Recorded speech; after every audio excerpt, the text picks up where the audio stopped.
आप सभी के बीच झारखंड सीरीज के दूसरे वीडियो में चर्चा करूंगा छोटा नागपुर काश्तकारी अधिनियम से। आज सिर्फ इसके जो कुछ पहलू हैं उस पर चर्चा होंगे और आगे के वीडियोज में आप इसकी पूरी व्याख्या देखेंगे और साथ में छोटा नागपुर काश्तकारी अधिनियम के साथ साथ संताल परगना काश्तकारी अधिनियम की भी वीडियो मैं आप लोगों के लिए अपलोड करूंगा।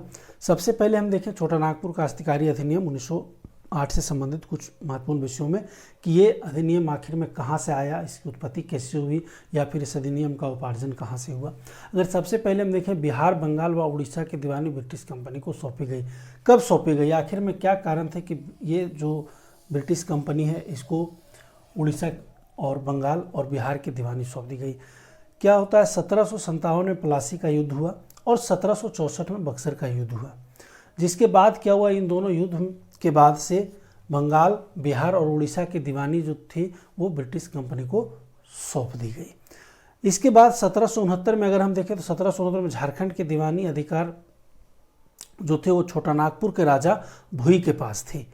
1769 में प्रश्न आप देखें यहाँ से भी पूछता है, ये आप हर एक लाइन को देखेंगे तो हर एक पूछ देगा आपसे कि प्लासी का युद्ध कब हुआ, बक्सर का युद्ध कब हुआ। तो हर एक लाइन में आप देखें यहाँ से प्रश्न निकल करके आ रहा है, आप हर एक लाइन को गौर से देखें।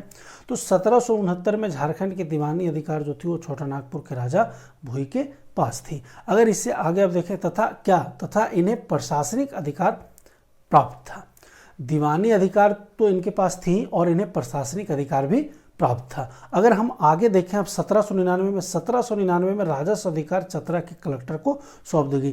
क्या होता है कि 1799 में राजस्व का जो अधिकार था वो चतरा के कलेक्टर को सौंप दी गई। अगर हम इससे आगे जाकर के देखें, राजस्व भुगतान नहीं करने पर जमीनों की नीलामी की जाती थी और क्या होने लगा कि अगर राजस्व का अगर कोई व्यक्ति भुगतान नहीं कर रहा, कोई आदमी लैंड टैक्स अगर नहीं देता था तो उसकी ज़मीन की नीलामी कर दी जाती थी और जो वहाँ से जो नीलामी के बाद जो राशि प्राप्त होता था वो अपने पास अंग्रेज रखते थे। इसी सब चीज़ों को देख करके क्या हुआ कि बिरसा मुंडा के उलगुलान विद्रोह का परिणाम। तो इस बिंदु को आप गौर से देखें, क्या होता है 1900 ईस्वी में बिरसा मुंडा, जिन्हें झारखंड में भगवान बिरसा मुंडा के नाम से जानते हैं और इनका धरती आबा उपनाम है, तो धरती आबा के उलगुलान विद्रोह का ये परिणाम हुआ कि 1900 ईस्वी में एक विद्रोह हुआ जिसे हम मुंडा विद्रोह के नाम से भी जानते हैं। और मेनली अगर आप देखें तो यहाँ पे आप देखें उलगुलान विद्रोह, यहाँ से प्रश्न पूछा जाता है कि उलगुलान विद्रोह किनके द्वारा किया गया था, तो ये धरती आबा बिरसा मुंडा के द्वारा किया गया था और इनका मुख्य लक्ष्य था कि हमें उन अंग्रेज़ों को राजस्व नहीं देना है क्योंकि हमारी ज़मीन है और इस पर हमारा अधिकार है और इस पर जो भी उपज होगा या जो भी चीज़ें होंगी उस पर पहला अधिकार हमारा है और हम उसका उपभोग और उपयोग करेंगे। अब क्या होता है, 1757 प्लासी का युद्ध में नवाब सिराजुद्दौला आंशिक रूप से कब्जा व राजस्व का अधिकार होता है। 1757 में तो आंशिक रूप से कब्जा होता है, मेन रूप क्या होता है, मेनली जो भी कब्जा था वो अंग्रेजों के पास चला जाता है। अगर इससे आगे अगर हम बात करें 1764 का बक्सर युद्ध में, 1764 के बक्सर युद्ध में क्या घटना घटित होती है, हेक्टर मुनरो बनाम मीर कासिम के बीच में होता है और अवध का नवाब मुगल शासक शाह आलम द्वितीय। इस युद्ध में क्या होता है, एक तरफ हेक्टर मुनरो है जो अंग्रेजों की तरफ से और इनकी लड़ाई होती है मीर कासिम जो अवध के नवाब थे तथा मुगल शासक शाह आलम द्वितीय के बीच में होता है बक्सर का युद्ध।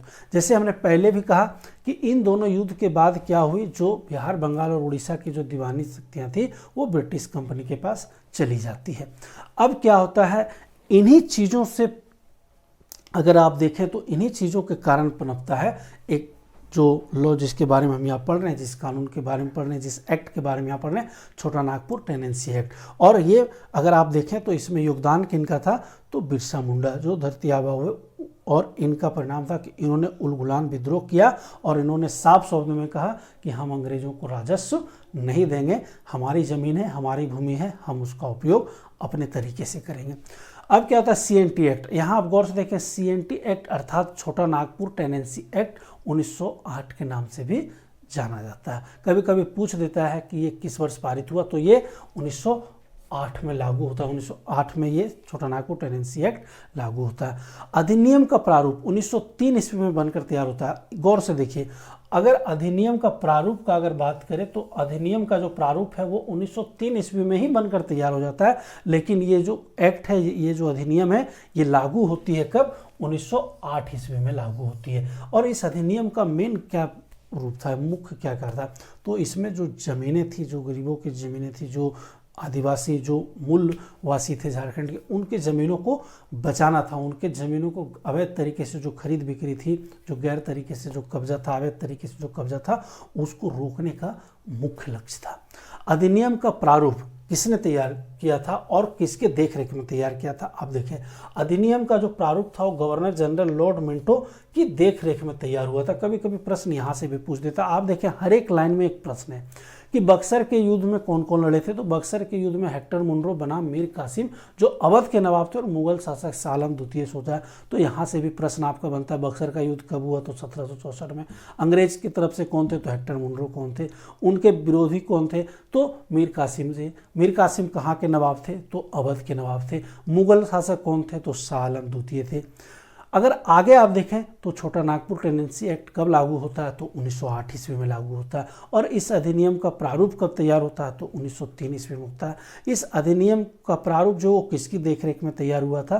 तो ये जनरल लॉर्ड मिंटो की देखरेख में तैयार हुआ था। कभी कभी यहाँ से पूछ देता कि कौन गवर्नर थे जिनकी देखरेख में छोटा नागपुर काश्तकारी अधिनियम का प्रारूप तैयार हुआ था? तो इसका सही उत्तर होगा लॉर्ड मिंटो। अगर हम आगे देखें, अधिनियम का ब्लूप्रिंट किसने तैयार किया था? तो अधिनियम का जो ब्लूप्रिंट था ये तैयार करने वाले थे जॉन एच हॉफमैन।